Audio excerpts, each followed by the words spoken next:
സന്തോഷമുണ്ട്. ഏതാണ്ടൊരു 250-300 കിലോമീറ്റർ അകലെയാണ് എൻ്റെ വീട്. അവിടെ നിന്ന് ഇവിടെ വന്നപ്പോൾ എനിക്ക് കിട്ടിയ ഒരു സ്വീകരണം ഒരിക്കലും മറക്കരുത്. പക്ഷേ നമ്മുടെ കമ്പനിയിൽ നിന്ന് നമുക്ക് നല്ല രീതിയിൽ വരുമാനം കിട്ടും.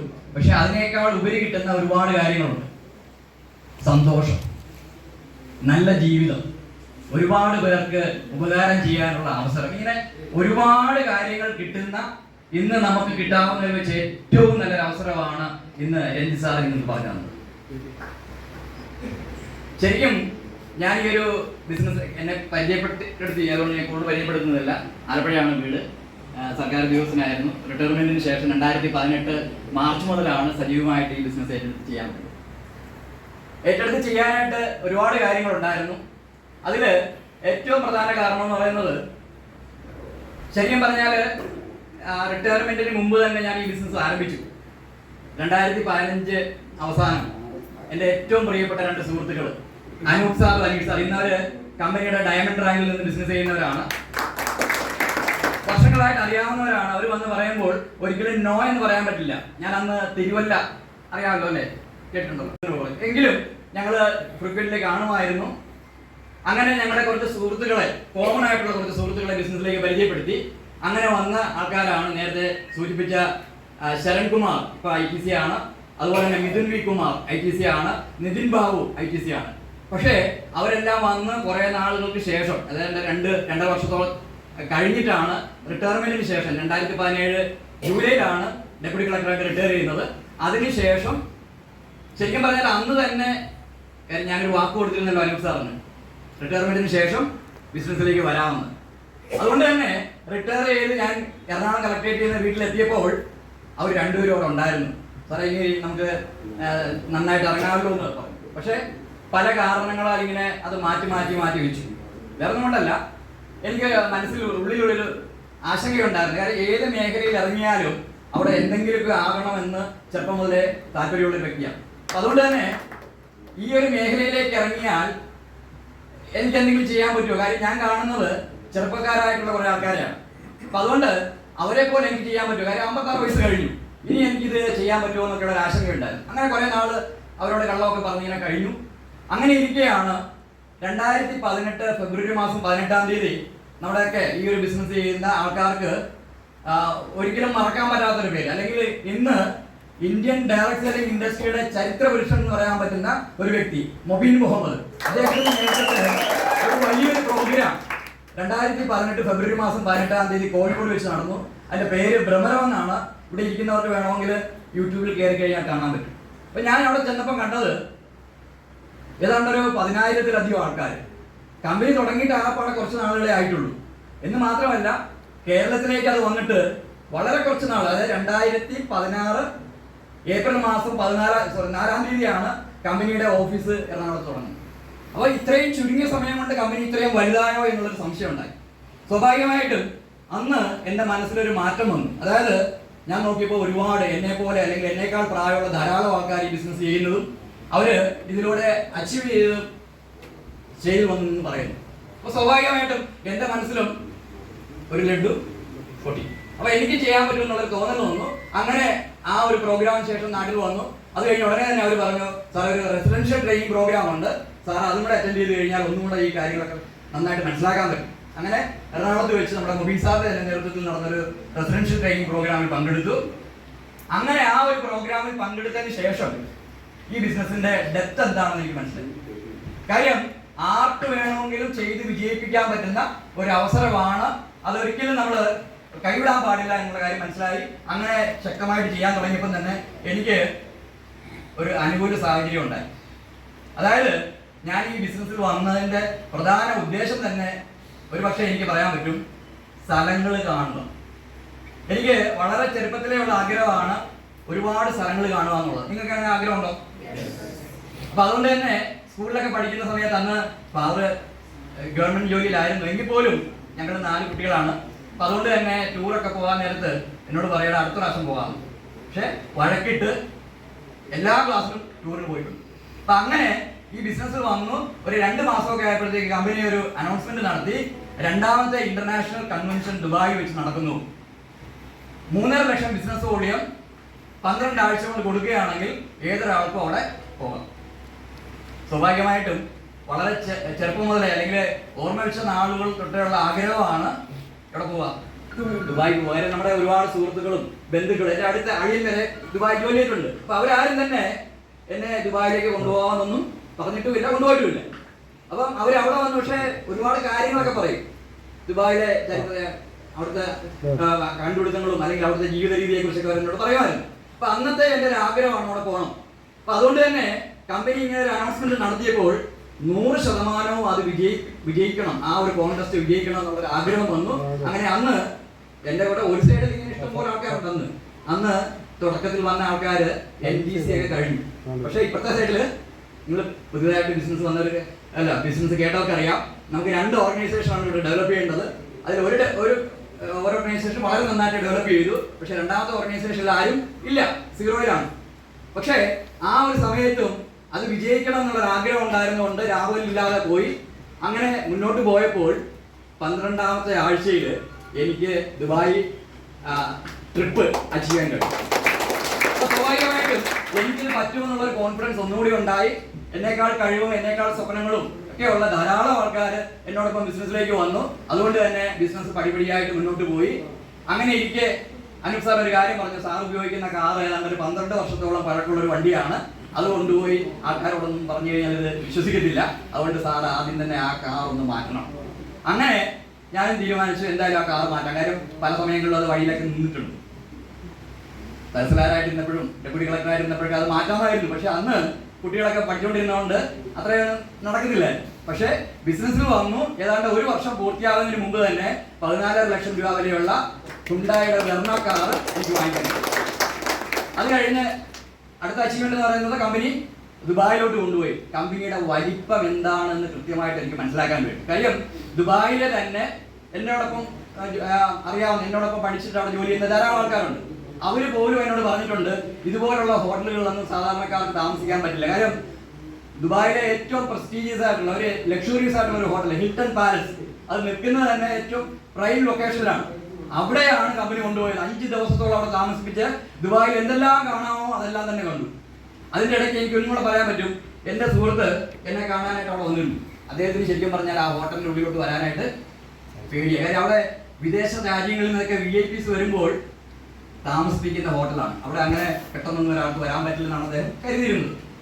അപ്പോൾ അദ്ദേഹം പറഞ്ഞതാണ്, അദ്ദേഹം ഏതാണ്ട് അന്ന് ഈ സംഭവം നടക്കുന്നത് 2019-ലാണ്. ഏതാണ്ട് ഒരു 7 ലക്ഷത്തിന് മുകളിൽ ശമ്പളം വാങ്ങിക്കുന്ന ഒരു ഉദ്യോഗസ്ഥനായിരുന്നു എൻ്റെ എഞ്ചിനീയർ. അപ്പൊ അദ്ദേഹം പറഞ്ഞത് 10-15 വർഷമായിട്ട് ഞാൻ ദുബായിൽ ഉണ്ടായിരുന്നു, പക്ഷേ ഇന്നേ വരെ ബുർജ് ഖലീഫയുടെ മുകളിൽ എനിക്ക് കയറാൻ പറ്റിയിട്ടില്ല, പല കാരണങ്ങളാൽ. പക്ഷെ അവിടെയും കമ്പനി ഞങ്ങളെ കൊണ്ടുപോയി. ഏതാണ്ട് 1500ഓളം വ്യക്തികളെ ഇന്നലെ വരെ ഫ്ലൈറ്റ് എന്താണെന്ന് കണ്ടിട്ടില്ലാത്ത ആൾക്കാരും ആ കൂട്ടത്തിലുണ്ടായിരുന്നു. അപ്പൊ സ്വാഭാവികമായിട്ടും കമ്പനിയുടെ വലിപ്പം മനസ്സിലായി, ഇത് നന്നായിട്ട് ചെയ്യാൻ പറ്റുമെന്നുള്ള കോൺഫിഡൻസ് എനിക്ക് ഉണ്ടായി.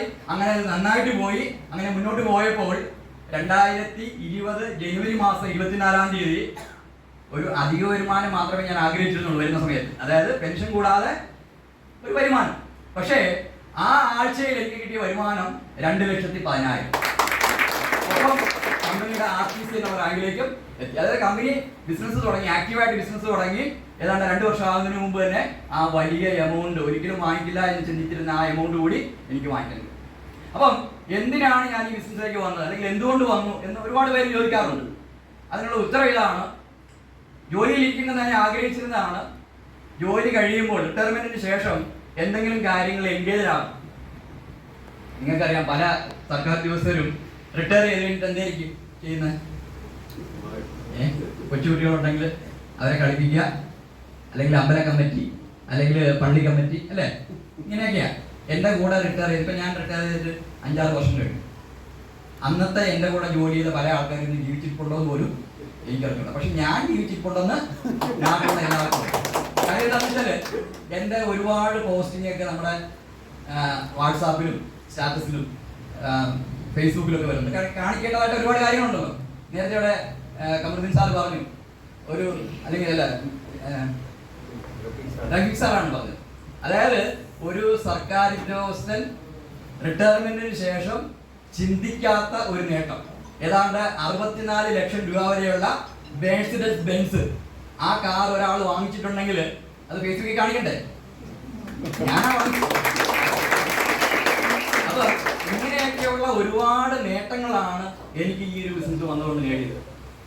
1 or 2 രാജ്യങ്ങളല്ല, ഏതാണ്ട് 9ഓളം രാജ്യങ്ങളിൽ ഈ ബിസിനസ് വന്നതുകൊണ്ട് മാത്രം പോകാൻ ഒട്ടനവധി നേട്ടങ്ങൾ, പറഞ്ഞാൽ തീരാത്ത തരത്തിലുള്ള നേട്ടങ്ങൾ എനിക്ക് ഈ ഒരു ബിസിനസ്സിലൂടെ നേടാൻ കഴിഞ്ഞു.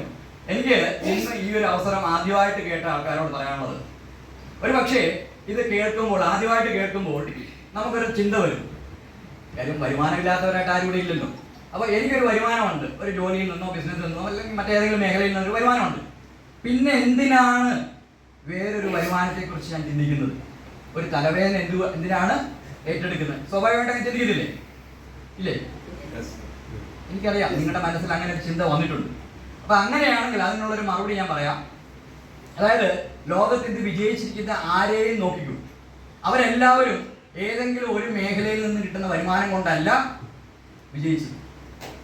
ആണോ? കേരളത്തിലെ ഏറ്റവും വലിയ സമ്പന്നൻ ആരാണ്? MA യൂസഫ് അലി. അദ്ദേഹത്തിന് ഒരേ ഒരു ബിസിനസ് മാത്രമേ ഉള്ളോ? അദ്ദേഹത്തിനോട് ചോദിച്ചാൽ അദ്ദേഹത്തിന് ഒറ്റ ശ്വാസത്തിൽ അദ്ദേഹത്തിന്റെ ബിസിനസ്സുകൾ എന്താണെന്ന് പറയാൻ പറ്റില്ല. അത്രയ്ക്കും അധികം ബിസിനസ്സുകൾ അദ്ദേഹം ചെയ്യുന്നുണ്ട്. ഇനി ഇന്ത്യയിലെ വലിയ സമ്പന്നൻ അംബാനിയോ അല്ലെങ്കിൽ അദാനിയോട് ചോദിക്കും, എത്രയോ ബിസിനസ്സുകൾ. ശരിയല്ലേ? അപ്പൊ നമ്മൾ ചിന്തിക്കുന്നതിനപ്പുറമാണ് നമുക്കറിയാവുന്ന പല ആൾക്കാരും ചെയ്യുന്നത്. പക്ഷേ നമ്മുടെ നാട്ടില് ഒരു സാധാരണക്കാരന് സർക്കാർ ജോബ് കിട്ടിക്കഴിഞ്ഞാൽ, അതും ഒരു സാധാരണ ജോലി, ഏറ്റവും ചെറിയൊരു ജോലി, സർക്കാർ ഓഫീസിലെ ഒരു തൂപ്പ് ജോലി കിട്ടിയാൽ പോലും ആ വ്യക്തി വിചാരിക്കുന്നത്, എനിക്ക് സർക്കാർ ജോലി ഉണ്ടല്ലോ, പിന്നെ എന്തിനാണ് ഞാൻ വേറൊരു വരുമാനത്തെ കുറിച്ച് ചിന്തിക്കുന്നത്? അല്ലേ? ആണോ? പ്രതികരിക്കുന്നില്ലല്ലോ. അപ്പം എനിക്ക് പറയാനുള്ള ഇത്രയേ ഉള്ളൂ, നമുക്ക് എല്ലാവർക്കും വരുമാനമുണ്ട്. പക്ഷെ ആ വരുമാനം എന്ന് പറയുന്നത് നാളെ ഉണ്ടാകും എന്ന് ഉറപ്പുണ്ടെങ്കിൽ, അല്ലെങ്കിൽ ഇന്ന് കിട്ടുന്ന വരുമാനത്തെക്കാൾ കൂടുതൽ വരുമാനം ആ ഒരു മേഖലയിൽ നിന്ന് കിട്ടുമെന്നുണ്ടെങ്കിൽ ഇതിലേക്ക് വരണ്ട. ഉദാഹരണം പറഞ്ഞു കഴിഞ്ഞാൽ, വളരെ ചെറിയൊരു ജോലിയാണ് തട്ടുകട നടത്തുക എന്ന് പറയുന്നത്. ഒരു ബിസിനസ് എന്ന് പറയാൻ പറ്റുന്ന ഒരു ജോലിയാണ്, അല്ലേ? ഈ അടുത്ത കാലത്ത് ഞാൻ നെറ്റിൽ കയറിയപ്പോൾ വായിക്കുകയുണ്ടായി, അടുത്ത 5 വർഷത്തിനുള്ളിൽ ഈ തട്ടുകട ബിസിനസ്സൊക്കെ തീരുമെന്ന് പറഞ്ഞാൽ തട്ടുകട ഇല്ലാതാവില്ല, ഇന്ന് ചെയ്യുന്ന രീതിയിലായിരിക്കത്തില്ല നാളെ തട്ടുകട നടത്താൻ പോകും. ഓട്ടോമേറ്റഡ് ആയിട്ട് മാറും. എന്ന് വെച്ചാൽ നമ്മളിങ്ങനെ പൈസ അടച്ചാൽ മതി, അല്ലെങ്കിൽ കാർഡ് സ്വൈപ്പ് ചെയ്താൽ, അല്ലെങ്കിൽ ഫോൺ കൊണ്ടുവന്ന് അതിന് മുമ്പിൽ വെച്ചാൽ മതി, സ്കാൻ ചെയ്ത് കഴിയുമ്പോൾ നമ്മൾ ഡിമാൻഡ് ചെയ്യുന്ന ചായയും കടിയൊക്കെ കമ്പ്യൂട്ടർ അല്ലെങ്കിൽ റോബോട്ട് നമുക്ക് തരും. അപ്പൊ ഇതെല്ലാം ഓട്ടോമേറ്റഡ് ആകാൻ പോവാണ്. ആർട്ടിഫിഷ്യൽ ഇന്റലിജൻസിന്റെ കാലഘട്ടമാണ്. ശരിയല്ലേ? അപ്പൊ അങ്ങനെ വരുമ്പോൾ ഇന്ന് നമ്മുടെ കയ്യിലുള്ള ജോലി അല്ലെങ്കിൽ നമ്മുടെ കയ്യിലുള്ള വരുമാനം നാളെ കിട്ടുമെന്ന് ഒരൊറപ്പുമില്ല. ഒരുപാട് ജോലികൾ, ഒരുപാട് ബിസിനസ് രീതികൾ മാറിക്കൊണ്ടിരിക്കുകയാണ്. എനിക്കറിയാവുന്ന, വളരെ വ്യക്തമായിട്ടും അറിയാവുന്ന, അല്ലെങ്കിൽ വളരെ അടുത്ത് പരിചയമുള്ള ധാരാളം ബിസിനസ് ചെയ്യുന്ന സുഹൃത്തുക്കളെ എനിക്കറിയാം. അവർ പറയുന്നത്, ഞങ്ങളുടെ ഈ സ്ഥാപനം അടയ്ക്കേണ്ട കാലം പണ്ടേ കഴിഞ്ഞു, കാര്യം അവിടെ നിന്ന് കാര്യമായിട്ടൊന്നും കിട്ടുന്നില്ല. പിന്നെ എന്തിനാ തുറന്നിരിക്കുന്നതെന്ന് ചോദിച്ചു കഴിഞ്ഞാൽ, ഒരുപാട് ലോണൊക്കെ ഉണ്ട്, ഞാനിത് അടച്ചിട്ട് വീട്ടിലിരുന്നാൽ ആ ലോൺ എടുത്ത ആൾക്കാരെല്ലാം വീട്ടിൽ വരും, അതുകൊണ്ട് തന്നെ ചുമ്മാ തന്നെ നടത്തി പോവാണ്, അല്ല ലാഭം കിട്ടിയിട്ടൊന്നുമല്ല. ഇത് പലരുടെയും അവസ്ഥയാണ്. പല റിപ്പോർട്ടുകൾ നമ്മൾ നോക്കിക്കഴിഞ്ഞാൽ ഇത് കൂടിക്കൂടി വരുമെന്നാണ് പറയുന്നത്. അപ്പൊ അതുകൊണ്ട് ഞാൻ പറയുന്നത് ഇത്രയേ ഉള്ളൂ, നിലവിൽ നമുക്ക് എല്ലാവർക്കും ഒരു വരുമാനം ഉണ്ടാകാം, പക്ഷെ ആ വരുമാനത്തോടൊപ്പം തന്നെ നമുക്ക് ചെയ്യാൻ പറ്റുന്ന, ഇന്ന് ഇന്ത്യയിൽ കിട്ടാവുന്നതിൽ വെച്ച് ഏറ്റവും വലിയൊരു ബിസിനസ് അവസരമാണ് MA ഏഷ്യൻ മാർക്കറ്റിംഗ്. പണ്ട് കാലത്ത് ഒരു കുടുംബം മുഴുവൻ കഴിഞ്ഞുകൊണ്ടിരുന്ന, ഏതൊരു ചെറിയ ജംഗ്ഷനിൽ പോയാൽ പോലും ഉണ്ടായിരുന്ന ഒരു ചെറിയ ബിസിനസ് ഉണ്ടായിരുന്നു. ആർക്കെങ്കിലും ഓർമ്മയുണ്ടോ? എല്ലാ ജംഗ്ഷനിലും ഉണ്ടായിരുന്നു. ശരിയല്ലേ? ഒരു 10 വർഷത്തിന് മുമ്പ് എല്ലാ സ്ഥലങ്ങളിലും ഉണ്ടായിരുന്നോ? ഉണ്ടായിരുന്നു. ഇപ്പം ആരെങ്കിലും പുതിയതായിട്ട് തുടങ്ങുമോ? STD പുതിയ നല്ല രീതിയിൽ ഫർണിഷ് ചെയ്തൊരു കടയൊക്കെ ആയിട്ട് ഒരിക്കലും തുടങ്ങുന്നില്ല. കാര്യം അതിന്റെ കാലഘട്ടം കഴിഞ്ഞു എന്ന് പറഞ്ഞതുപോലെ ഇന്ന് നമ്മുടെ കയ്യിലുള്ള പല ജോലികളും നാളെ ഇല്ലാതാകും. അപ്പൊ അങ്ങനെയാണെങ്കിൽ നമ്മുടെ ബിസിനസിന്റെ പ്രസക്തി എന്താണ്? മനുഷ്യൻ ഉള്ളിടത്തോളം കാലം രാവിലെ എഴുന്നേറ്റാൽ പല്ല് തേക്കും, കുളിക്കുവോ? കുളിക്കുകയും ചെയ്യും. അപ്പൊ നമ്മുടെ ഉൽപ്പന്നങ്ങൾ മനുഷ്യനുള്ളിടത്തോളം കാലം ആവശ്യമുണ്ടോ? ഉണ്ട്. അപ്പൊ ഞാൻ പറഞ്ഞു വരുന്നത് ഇത്രയേ ഉള്ളൂ, മനുഷ്യനുള്ളിടത്തോളം കാലം ആവശ്യമുള്ള പ്രോഡക്റ്റുകളാണ് നമ്മുടെ കമ്പനി മാർക്കറ്റ് ചെയ്യുന്നത്. അതുകൊണ്ട് തന്നെ മനുഷ്യനുള്ളിടത്തോളം കാലം നമ്മുടെ ബിസിനസ്സും ഉണ്ടാവും. ഇവിടെ തന്നെ ചില ആൾക്കാർ, വളരെ ചുരുക്കം ചില ആൾക്കാർക്ക് സംസാരിക്കാൻ പറ്റുള്ളൂ, അവർ പറഞ്ഞ എക്സ്പീരിയൻസ്, അവരുടെ ജീവിതത്തിലുണ്ടായ മാറ്റം, നമ്മുടെ പ്രോഡക്റ്റുകൾ ഉപയോഗിച്ചപ്പോൾ കിട്ടിയ മാറ്റം, അതാണ് ഈ ബിസിനസിന്റെ ശക്തി എന്ന് പറയുന്നത്. നമുക്കൊരാൾക്ക് വേണമെങ്കിൽ എത്ര രൂപ വേണമെങ്കിലും കൊടുത്ത് സഹായിക്കാം, പക്ഷെ അയാൾ വർഷങ്ങളോളം അനുഭവിക്കുന്ന ചില പ്രയാസങ്ങൾ മാറ്റാൻ പറ്റുമോ? പറ്റില്ല. അപ്പൊ അങ്ങനെയുള്ള പ്രയാസങ്ങൾ മാറ്റാൻ പറ്റുന്ന ധാരാളം പ്രോഡക്റ്റുകൾ നമുക്ക് അറിയാവുന്നുണ്ടെങ്കിൽ, അല്ലെങ്കിൽ നമ്മുടെ അറിവിലേക്ക് കിട്ടിക്കഴിഞ്ഞാൽ ആ പ്രോഡക്റ്റുകളെ കുറിച്ച് ഉണ്ടായിരിക്കണോ? അല്ല. അതുകൊണ്ട് തന്നെയാണ് പ്രധാനമായിട്ടും ഞാൻ ഈ ബിസിനസ്സിലേക്ക് വന്നത്. കാര്യം അത്യാവശ്യം നല്ല പെൻഷൻ കിട്ടുന്നുണ്ട്. 33.5 വർഷത്തോളം ഞാൻ കേരള സർക്കാരിൽ ജോലി ചെയ്തു. അതിനു മുമ്പ് 2 വർഷത്തോളം ഭൂട്ടാനിൽ ടീച്ചറായിട്ടിരുന്നു. എൻ്റെ വൈഫിന് എന്നേക്കാൾ കൂടുതൽ പെൻഷൻ കിട്ടുന്നുണ്ട്. മോൻ എയർ ഇന്ത്യയിൽ എഞ്ചിനീയറാണ്. അങ്ങനെ പറയുകയാണെങ്കിൽ മോക്കും നല്ലൊരു ജോലിയുണ്ട്. അപ്പം അത്യാവശ്യം സാമ്പത്തികമൊക്കെ ഉണ്ട്. പിന്നെ എന്തിനാണ് എന്ന് ചോദ്യത്തിനുള്ള ഉത്തരവാണ് ഞാൻ നേരത്തെ പറഞ്ഞത്. ഞാൻ ആദ്യം തന്നെ പറഞ്ഞു, ഇവിടെ വന്നപ്പോൾ എനിക്ക് കിട്ടിയ ഒരു സന്തോഷം, ഒരു ആദരവ് വേറെ ഏതെങ്കിലും മേഖലയിൽ നിന്ന് കിട്ടുമോ? എൻ്റെ ഔപചാരികമായ ബന്ധത്തിൽ എനിക്ക് എൻ്റെ ലാപ്ടോപ്പ് പ്രവർത്തിക്കാൻ പറ്റിയില്ല, അല്ലെങ്കിൽ അതിൻ്റെ ഞാൻ വിത്ത് പ്രൂഫ് എനിക്ക് കാണിക്കാമായിരുന്നു. കാര്യം ചില സ്ഥലങ്ങളിൽ ഞാൻ പോയപ്പോൾ ഇതുപോലുള്ള വലിയ സദസ്സിലൊന്നുമല്ല, ചെറിയ മീറ്റിങ്ങിൽ പോയപ്പോഴത്തേക്ക് ഒരിക്കൽ ഈ ബിസിനസ് തുടക്കകാലത്ത് എന്നോട് ഒരാൾ ചോദിച്ചായിരുന്നു, സാറ് ശരിക്കും ഡെപ്യൂട്ടി കളക്ടറായിട്ട് റിട്ടയർ ചെയ്ത ആളാണ്? കാര്യം പുള്ളിക്ക് നമ്മൾ വിശ്വസിക്കാൻ പറ്റുന്നില്ല. കാര്യം ഞാൻ പറയുന്നത് പേസ്റ്റ് വാങ്ങിക്കണം, സോപ്പ് വാങ്ങിക്കണം, ഷാമ്പു വാങ്ങിക്കണം, അതിങ്ങനെ പറഞ്ഞു വന്നപ്പോഴാണ് പുള്ളി എന്നോട് ചോദിച്ചത്, സാറിന് ഈ ജോലി തന്നെ ആയിരുന്നു? അപ്പൊ എനിക്ക് എൻ്റെ പഴയ ID കാർഡ് എടുത്ത് കാണിക്കേണ്ടി വന്നു. അപ്പൊ പുള്ളിക്ക് ബോധ്യമായി. അപ്പം ഞാൻ അദ്ദേഹത്തോട് പറഞ്ഞതാണ്, ഇത് ചെറിയൊരു ബിസിനസ് അല്ല, നാളെ ലോകം മുഴുവൻ പടർന്ന് പന്തലിക്കാൻ പോകുന്ന ഒരു ബിസിനസ് അവസരം. നമ്മുടെ കമ്പനിയുടെ പ്രത്യേകത പറയാം, നമ്മളെല്ലാവരും ഇന്ത്യക്കാരാണ്. ഇത് മൈലേഷ്യൻ മാർക്കറ്റിംഗ് ഗ്ലോബൽ പ്രൈവറ്റ് ലിമിറ്റഡ് എന്ന ഒരൊറ്റ കമ്പനിയല്ല ഇവിടെ ഉള്ളത്. ഇതുപോലുള്ള ഏതാണ്ട് 400-ലധികം കമ്പനികൾ ഇന്ന് കേന്ദ്ര ഗവൺമെന്റിൽ രജിസ്റ്റർ ചെയ്തിട്ടുണ്ട്. എൻ്റെ അറിവിൽ ഏതാണ്ട് 50ഓളം കമ്പനികൾ പ്രവർത്തിക്കുന്നുണ്ട്. കേരളത്തിലും ഒരു 10-30ഓളം കമ്പനികൾ പ്രവർത്തിക്കുന്നുണ്ട്. പക്ഷേ നമ്മുടെ കമ്പനിയുടെ പ്രത്യേകത എന്താണെന്ന് ചോദിച്ചു കഴിഞ്ഞാൽ, ഇന്നേ വരെ ഒരാഴ്ചയിൽ പോലും മുടങ്ങാതെ കൃത്യമായിട്ടും ഡിസ്ട്രിബ്യൂട്ടേഴ്സിന് പൈസ കൊടുത്തുകൊണ്ടിരിക്കുന്ന ഒരേ ഒരു കമ്പനിയേ ഉള്ളൂ. അത് ഒരുപാട് വിദേശ കമ്പനികൾ പ്രവർത്തിക്കുന്നുണ്ട്. അവർക്ക് പോലും സാധിക്കാത്തൊരു കാര്യമാണ് കൃത്യമായിട്ടുള്ള ഒരു പേ ഔട്ട്. ബുധനാഴ്ച എന്നുള്ളൊരു ദിവസം ഇവിടെ ഇരിക്കുന്ന ആർക്കെങ്കിലും വരുമാനം കിട്ടാതിരുന്നിട്ടുണ്ടോ? ഇല്ല. അന്ന് അവധിയാണെങ്കിൽ പോലും അന്ന് രാത്രിക്കുള്ളിൽ പൈസ കിട്ടും. അപ്പൊ അത്രയും കൃത്യമായിട്ടും വരുമാനം കൊടുത്തുകൊണ്ടിരിക്കുന്ന കമ്പനി. നമ്മൾ എന്തിനാ കമ്പനിയിൽ പ്രവർത്തിക്കുന്നത്? കമ്പനിയെ പ്രൊമോട്ട് ചെയ്ത് കമ്പനിയെ വലുതാക്കാനാണോ? നമ്മുടെ പോക്കറ്റിലോട്ട് കാശ് വരണം. സിംപിളി അതാണ്, അല്ലേ? അപ്പൊ ഇവിടെ ഏറ്റവും കൂടുതൽ വരുമാനം കൊടുക്കുന്ന കമ്പനി ഏതാണ്? ഇത്രയൊന്നും അല്ല. ഇപ്പൊ രഞ്ജിത് സാർ ഒരുപാട് കാര്യങ്ങൾ പറഞ്ഞു. അത് കൂടാതെ ഒരു പുതിയ വരുമാനമുള്ള കമ്പനി കഴിഞ്ഞ ആഴ്ച മുതൽ ഡിക്ലെയർ ചെയ്തിട്ടുണ്ട്. ഈ ബിസിനസ് ചെയ്യുന്ന ഒരാൾക്ക് ഒരു വർഷം, അതായത് ZTC റാങ്കിൽ മുകളിലോട്ടുള്ള ആൾക്കാർക്ക് ഒരു വർഷം വാങ്ങിക്കുന്നതിന്റെ 35% അഡീഷണൽ ആയിട്ട് കമ്പനി ഫ്രീ ആയിട്ട് തരുന്നു, യാതൊരു കണ്ടീഷനും ഇല്ലാതെ. അത് മേടിക്കുന്നില്ല. അതായത് ഇന്ത്യ വരെ ലോകത്ത് ഒരു ഡയറക്ടറി കമ്പനി കൊടുക്കാത്ത ഒരു ആനുകൂല്യമാണ് ഇത്രയും വലിയൊരു ആനുകൂല്യം. അതായത് നമുക്ക് കിട്ടിയത് 1 ലക്ഷം രൂപയാണെങ്കിൽ അതിന്റെ 35% 35,000 രൂപ 12 മാസം കഴിഞ്ഞ് അടുത്ത മാസം നമുക്ക് കമ്പനി തരും. വേറെ കണ്ടീഷൻസ് ഒന്നുമില്ല. ചെറിയ കാര്യമാണോ? ഇങ്ങനെ ഓരോ സമയത്തും പുതിയ പുതിയ സാധാരണ കമ്പനികൾ ഒന്ന് വളർന്നു കഴിഞ്ഞാൽ പിന്നെ എന്ത് ചെയ്യും? ആനുകൂല്യങ്ങൾ കുറേശ്ശെ ആയിട്ട് കട്ട് ചെയ്യുകയാണ് ചെയ്യുക.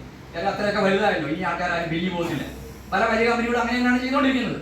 ആ സമയത്തും ഈ ബിസിനസ് ഏറ്റെടുത്ത് ചെയ്യുന്ന ആൾക്കാർക്ക് എന്തെല്ലാം ഇനിയും കൊടുക്കാമെന്നാണ് കമ്പനി പരിശോധിച്ചുകൊണ്ടിരിക്കുന്നത്. അതുകൊണ്ടാണ് ഈ വരുന്ന 25-ാം തീയതി ബോംബെയിൽ വെച്ച് വലിയൊരു നാഷണൽ കൺവെൻഷൻ കമ്പനി ഓർഗനൈസ് ചെയ്തിരിക്കുന്നു. ഞങ്ങൾ ഒരുപാട് ലീഡേഴ്സ് ഓൾറെഡി അവിടെ പോകാനായിട്ട് ഫ്ലൈറ്റും ട്രെയിനും ഒക്കെ ബുക്ക് ചെയ്തിരുന്നു. അപ്പം എനിക്ക് ഇത്രേ പറയാനുള്ളൂ, നമുക്ക് അടുത്ത തലമുറയിലേക്ക് കൈമാറാൻ പറ്റുന്ന ഒരു ചെറിയൊരു ബിസിനസ്സോ അല്ലെങ്കിൽ ചെറിയൊരു ജോലിയാണെങ്കിൽ നമ്മൾ 10 ദിവസം കിടന്നാൽ പോലും ആ ജോലിയോ അല്ലെങ്കിൽ ബിസിനസ്സോ ഇല്ലാതാവും, ഇല്ലേ? ഇതങ്ങനെയല്ല. അടുത്ത തലമുറയിലേക്ക് നമുക്ക് കൈമാറാൻ പറ്റുന്ന, ഇന്ന് നമുക്ക് കിട്ടാവുന്നതിൽ വെച്ച് ഏറ്റവും നല്ലൊരു അവസരമാണ് കമ്പനി നമുക്ക് തന്നിരിക്കുന്നത്. പക്ഷേ ഇതിലേക്ക് വന്നാൽ എല്ലാവരും കോടികൾ വാങ്ങിക്കും എന്നൊന്നും ഞാൻ പറയുന്നില്ല. കിട്ടുമോ? ഇല്ല. ഇവിടെ ചെയ്യേണ്ട ചില കാര്യങ്ങളുണ്ട്. അത് ഇത്രയേ ഉള്ളൂ. ഉൽപ്പന്നങ്ങൾ വാങ്ങിക്കുക. നമ്മളെല്ലാവരും നമ്മുടെ വീട്ടിലേക്ക് എല്ലാ മാസവും സോപ്പും പേസ്റ്റും സോപ്പും ഷാമ്പുവും അല്ലെങ്കിൽ കുറെ വെൽനസ് പ്രോഡക്റ്റുകളൊക്കെ നമ്മൾ അറിഞ്ഞോ അറിയാതൊക്കെ വാങ്ങിക്കുന്നുണ്ട്. അങ്ങനെയുള്ള കുറച്ച് പ്രോഡക്റ്റുകൾ നിലവിൽ വാങ്ങിക്കുന്ന കടയ്ക്ക് പകരം, നിലവിൽ വാങ്ങിക്കുന്ന ബ്രാൻഡിന് പകരം എവിടുന്ന് വാങ്ങിക്കണം? MA ലൈഫ് സ്റ്റൈലിന്റെ ഷോപ്പിൽ പോയി വാങ്ങിക്കണം. അതാണ് നമ്മൾ ആദ്യം ചെയ്യേണ്ടത്. നമുക്ക് ഇഷ്ടമുള്ള പ്രോഡക്റ്റ് എന്താണോ നമുക്ക് വേണ്ടത് ആ പ്രോഡക്റ്റിന് ലിസ്റ്റ് എഴുതി കൊണ്ടുപോയി വാങ്ങിക്കുക. രണ്ടാമത് ചെയ്യേണ്ടത് അതൊന്ന് ഉപയോഗിക്കുക. ശക്തമായിട്ട് എനിക്ക് പറയാൻ പറ്റും, അത് ഉപയോഗിക്കുകയാണെങ്കിൽ തീർച്ചയായിട്ടും നമ്മൾ ഈ കമ്പനിയുടെ ആരായിട്ട് മാറും? പ്രൊമോട്ടേഴ്സ് ആയിട്ട് മാറും. കാര്യം അത്രയ്ക്കും ഗുണമുള്ള അല്ലെങ്കിൽ ധാരാളം അഡ്വാൻറ്റേജസ് ഉള്ള ഉൽപ്പന്നങ്ങളാണ് കമ്പനി മാർക്കറ്റ് ചെയ്യുന്നത്. അപ്പൊ ആ ഉൽപ്പന്നങ്ങൾ ഉപയോഗിക്കുമ്പോൾ അത് എല്ലാം ഒന്നും ഉപയോഗിക്കണ്ട. 2 ദിവസം പേസ്റ്റോ സോപ്പോ ഒക്കെ ഉപയോഗിച്ചാൽ തന്നെ ആ പ്രോഡക്റ്റിന്റെ ഗുണം നമുക്ക് അറിയാൻ പറ്റും. ശരിയല്ലേ? ചിലർ പറയും സാറേ ഞാൻ ഈ പ്രോഡക്റ്റുകളെല്ലാം ഉപയോഗിക്കട്ടെ, കൊള്ളാമെന്ന് നോക്കിയിട്ട് ഞാൻ പറയാം. അതിൻ്റെ ആവശ്യമുണ്ടോ? ഇപ്പം വീട്ടമ്മമാർ ഒരുപാടുണ്ട്. നമ്മൾ ചോറ് വേവിച്ച് കഴിഞ്ഞാൽ ആ കനത്തിലുള്ള ചോറെല്ലാം എടുത്ത് നീക്കി നോക്കുമോ? എന്ന് തോന്നുന്നു. പിന്നെയോ ഒരെണ്ണോ രണ്ടെണ്ണോ നോക്കി അറിയാൻ പറ്റും അല്ലേ? എന്ന് പറഞ്ഞ പോലെ 150-ലധികം പ്രോഡക്റ്റുകളുണ്ട്. അതിൽ 1-2 പ്രോഡക്റ്റ് അല്ലെങ്കിൽ 5 പ്രോഡക്റ്റ് എടുത്ത് നിങ്ങളൊന്ന് പരിശോധിക്കുക. ക്വാളിറ്റിയിൽ യാതൊരു കുഴപ്പവും കാണത്തില്ല. ഇന്ന് നമുക്ക് ആ വിലയ്ക്ക് കിട്ടാവുന്ന വെച്ച് ഏറ്റവും നല്ല പ്രോഡക്റ്റ്. അതൊന്ന് ഉപയോഗിച്ചതിന് ശേഷം ഇങ്ങനെ ഒന്ന് നല്ലതാണെങ്കിൽ 10 പേരോട് പറയുക. അവരെ നിങ്ങൾ ഒറ്റയ്ക്ക് പോയി പറയേണ്ട കാര്യമില്ല. ഇതുപോലുള്ള മീറ്റിങ്ങുകൾ ഇന്ത്യയിൽ എല്ലായിടത്തും ഉണ്ട്. ബോംബെയിലുണ്ട്, കൽക്കട്ടയിലുണ്ട്, ആസാമിലുണ്ട്, മണിപ്പൂരിലുണ്ട്, എല്ലായിടത്തും ഉണ്ട്. ആ മീറ്റിങ്ങുകളിൽ കൊണ്ടുപോയി അവരെ ഒന്ന് ഇരുത്തി കഴിഞ്ഞാൽ അവർക്ക് ബോധ്യപ്പെടും ഇതെന്താണെന്ന്. അങ്ങനെയാണെങ്കിൽ സ്വാഭാവികമായിട്ടും ഒരു പോസിറ്റീവ് ആറ്റിറ്റ്യൂഡ് ഉള്ള ഒരാളാണെങ്കിൽ അവർ ബിസിനസ്സിലേക്ക് വരും. പിന്നീട് നിങ്ങൾ ചെയ്യേണ്ടത് അദ്ദേഹത്തെ സഹായിക്കുക എന്നുള്ളതാണ്. അദ്ദേഹത്തിന് ഈ ബിസിനസ് ചെയ്ത് വരുമാനം വാങ്ങിക്കാൻ സഹായിക്കുക. അത് ഒറ്റയ്ക്കല്ല ചെയ്യുന്നത്. ഒരു പറ്റം ലീഡേഴ്സ് നിങ്ങൾ തന്നെ കണ്ടു, എത്രയോ ലീഡേഴ്സ് ഉണ്ടെന്ന് അവരുടെ എക്സ്പീരിയൻസ് ഒക്കെ പറഞ്ഞു അല്ലെങ്കിൽ പരിചയപ്പെടുത്തി. അങ്ങനെയുള്ള ധാരാളം ലീഡേഴ്സിന്റെ സഹായത്തോടു കൂടി ഒരു ടീമിനെ ബിൽഡ് ചെയ്യുമ്പോൾ ആ ടീമിലൂടെ നടക്കുന്ന ടേൺ ഓവറിന്റെ ഒരു നിശ്ചിത ശതമാനമാണ് ലാഭവിഹിതത്തിന്റെ, കമ്പനി കിട്ടുന്ന ലാഭത്തിന്റെ ഒരു നിശ്ചിത ശതമാനമാണ് കമ്പനി നമുക്ക് തരുന്നത്. ഇവിടെ ആളെ ചേർത്താലൊന്നും കിട്ടുമോ? ആളെ ചേർത്താൽ നയാ പൈസ കിട്ടത്തില്ല. കമ്പനിയിലേക്ക് ടേൺ ഓവർ കൊടുക്കുമ്പോൾ കമ്പനി നമുക്ക് നമ്മുടെ അക്കൗണ്ടിലേക്ക് പൈസ വെക്കും. അതും 100% വൈറ്റ് മണി ആയിട്ടാണ് നമുക്ക് കിട്ടുന്നത്. TDS കട്ട് ചെയ്ത്, ഇൻകം ടാക്സ് കട്ട് ചെയ്ത് 100% വൈറ്റ് മണി ആയിട്ട് കിട്ടുന്നു. അപ്പൊ ഇങ്ങനെ ഇത്രയും വലിയൊരു അവസരം കേൾക്കുമ്പോൾ അല്ലെങ്കിൽ കേട്ടിട്ട് എനിക്കിത് വേണ്ട എന്ന് പറഞ്ഞു കഴിഞ്ഞാൽ അല്ലെങ്കിൽ എനിക്കിത് ഉൾക്കൊള്ളാൻ കഴിയാൻ പറ്റില്ല എന്ന് പറഞ്ഞു കഴിഞ്ഞാൽ എനിക്കൊന്നും പറയാൻ പറ്റില്ല. കാര്യം അത്രയ്ക്കും ആൾക്കാർ 1, 2, 3 പേരല്ല, കേരളത്തിൽ തന്നെ 100 കണക്കിന് ആൾക്കാർ അവർ ആഗ്രഹിച്ചതിനപ്പുറം നേട്ടങ്ങൾ ചുരുങ്ങിയ സമയം കൊണ്ട് നേടിയ വലിയൊരു അവസരമാണ്. ഞാൻ ഒരുപാട് നീട്ടുന്നില്ല, കാര്യം എല്ലാവരും ക്ഷീണിച്ചിരിക്കുകയാണ്. AC ഒക്കെ പ്രോപ്പറായിട്ട് വർക്ക് ചെയ്യുന്നതുകൊണ്ടും സംശയമുണ്ട്, ആൾ കൂടുതലുണ്ട്. ഇപ്പോൾ ഒറ്റ കാര്യം കൂടെ പറഞ്ഞ് ഞാൻ അവസാനിപ്പിക്കാം. ഞാൻ ഈ ബിസിനസ്സിൽ വന്നു, നേരത്തെ പറഞ്ഞതുപോലെ ഒരു അധിക വരുമാനം മാത്രമേ ആഗ്രഹിച്ചിട്ടുള്ളൂ. പക്ഷെ ഇന്ന് പെൻഷൻ കിട്ടുന്നതിൻ്റെ 5, 6 ചില മാസങ്ങളിൽ 10 ഇരട്ടിയൊക്കെയാണ് ഒരു മാസം. ഏതാണ്ട് ഒരു 75 കോടിക്ക് മുകളിൽ ടേൺ ഓവർ ഈ സമയം കൊണ്ട് എനിക്ക് കമ്പനിയിലേക്ക് കൊടുക്കാൻ പറ്റും. 30,000-ലധികം ആൾക്കാർ ഇന്ന് എൻ്റെ ടീമിലുണ്ട്, എൻ്റെ 2 ഓർഗനൈസേഷനുമായിട്ട്. അപ്പൊ ഇത്രയും നേട്ടങ്ങൾ ഈ ഒരു പ്രായത്തിൽ എനിക്ക് പറ്റുമെന്നുണ്ടെങ്കിൽ, ഇന്നിപ്പോൾ 63 വയസ്സുണ്ട്, ഈ ഒരു പ്രായത്തിൽ എനിക്ക് പറ്റുമെന്നുണ്ടെങ്കിൽ ഇവിടെ ഇരിക്കുന്ന ഒരു 99.9% ആൾക്കാരും എന്നേക്കാൾ വളരെയധികം പ്രായം കുറഞ്ഞവരാണ്. നിങ്ങൾക്ക് പറ്റും. അപ്പൊ ആ ഒരു വിശ്വാസത്തോടും കൂടി പുതിയതായിട്ട് വന്ന ആൾക്കാരും ബിസിനസ് ചെയ്ത് തുടങ്ങിയ ആൾക്കാരും ഒക്കെ എന്നോട് പറയാനുള്ള അത്രേ ഉള്ളൂ. ആ ഒരു വിശ്വാസം നിങ്ങൾക്കുണ്ടെങ്കിൽ എനിക്കിത് പറ്റും, എനിക്കിത് വിജയിപ്പിക്കാൻ പറ്റും എന്നൊരു വിശ്വാസം ഉണ്ടെങ്കിൽ ഏതൊരാൾക്കും ചെയ്ത് വിജയിപ്പിക്കാൻ പറ്റുന്ന കാര്യം. നമുക്കറിയാം, ഇത് യൂട്യൂബിലൊക്കെ കയറി, നമ്മൾ യൂട്യൂബിലൊക്കെ കയറി പലതും കാണുന്നതാണ്. വളരെ വിദ്യാഭ്യാസം കുറഞ്ഞ ആൾക്കാർ, 4ാം ക്ലാസ്സും 5ാം ക്ലാസ്സും വിദ്യാഭ്യാസമുള്ള ആൾക്കാർ പോലും ഈ ബിസിനസ്സിൽ വന്നിട്ട് 2,10,000 ഒക്കെ തുടർച്ചയായിട്ട് വാങ്ങിക്കൊണ്ടിരിക്കും. അപ്പൊ അങ്ങനെയാണെങ്കിൽ നമുക്കും ഇത് പറ്റും, എനിക്കും ഇത് പറ്റും എന്ന വിശ്വാസത്തോടുകൂടി ഏറ്റെടുത്ത് ചെയ്യുക. ഇത്രയും കാര്യങ്ങളാണ് എനിക്കിന്ന് പറയാനുള്ളത്. നമ്മുടെ രഞ്ജിത്ത് സാർ ഇന്ന് വളരെ മനോഹരമായിട്ട് എന്താണ് മൈലേജ് മാർക്കറ്റിംഗ്, ആ ബിസിനസിനെ കുറിച്ച് A to Z കാര്യങ്ങൾ പറഞ്ഞു തന്നു. ഇതിനപ്പുറം ഒന്നും നിങ്ങളോട് പറയാനുള്ള കാര്യമില്ല. അതുകൂടാതെ എല്ലാ ലീഡേഴ്സും അതിന്റെ കാര്യങ്ങളൊക്കെ പറഞ്ഞു തന്നു. അപ്പൊ അതുകൊണ്ട് എന്താണ് ഈ ഒരു കമ്പനി അല്ലെങ്കിൽ കമ്പനിയുടെ പ്രോജക്റ്റ് എന്താണെന്ന് പറഞ്ഞു തന്ന നമ്മുടെ രഞ്ജിത്ത് സാറിന് നിങ്ങളുടെ എല്ലാവരുടെയും പേരുള്ള നന്ദി രേഖപ്പെടുത്തുകയാണ്. അതുപോലെ മീറ്റിംഗ് കൺട്രോൾ ചെയ്യുന്ന നമ്മുടെ MC കമറുദ്ദീൻ സാറിനും നിങ്ങളുടെ എല്ലാവരുടെയും പേരുള്ള നന്ദി രേഖപ്പെടുത്തുന്നു. അതുപോലെ തന്നെ നമ്മുടെ കോർഡിനേറ്റർ റഫീഖ് സാറിനും നിങ്ങളുടെ എല്ലാവരുടെയും പേരുള്ള നന്ദി രേഖപ്പെടുത്തിക്കൊണ്ട് പ്രോഗ്രാം വൈൻഡപ്പ് ചെയ്യുന്നു. തീരുമാനം പെട്ടെന്ന് എടുക്കുക, പെട്ടെന്ന് തന്നെ ബിസിനസ്സിലേക്ക് വരിക, ആലോചിച്ച് താമസിക്കരുത്. All the best.